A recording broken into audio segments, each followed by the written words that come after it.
Buen día chicos, hoy en Artes Plásticas vamos a dar arte romano. En las actividades dice, copiar en el cuaderno el tema, la capacidad y los indicadores. Copiar la información sobre el tema. Toda esta información que ven aquí chicos es para que ustedes copien en su cuaderno. Y las imágenes no hace falta que la impriman, es a modo ilustrativo.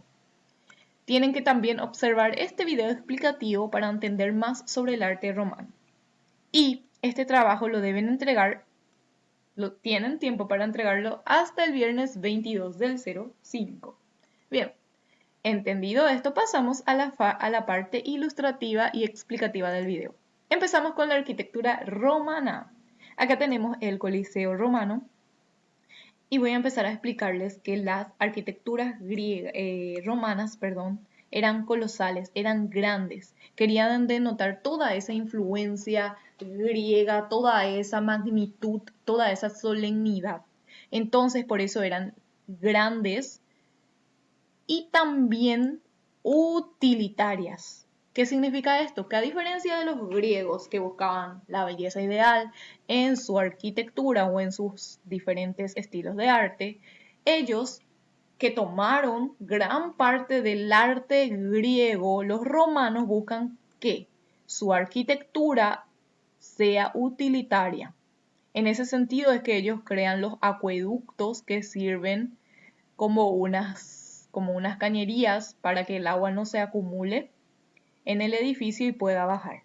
También superponen las órdenes griegas. ¿Qué quiere decir esto? Que toman un poquitito de cada orden griega, dórico, jónico, románico y la mezclan en su propia arquitectura.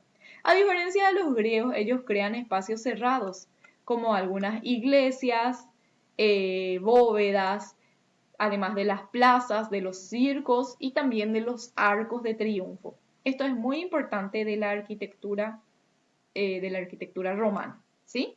Bien, seguimos. Pintura romana. ¿Qué sabemos de la pintura romana? La pintura romana también tuvo una gran influencia griega. Sus figuras eran hieráticas. ¿Qué significa? Que las figuras, los cuerpos que ven aquí pintados, no tenían movimiento, no tenían perspectiva. Eran míticas en el contexto de contenido. ¿Por qué? Porque se trataba sobre sus dioses romanos, sobre sus héroes, entonces tenía ese contexto de miticismo los temas de estas pinturas.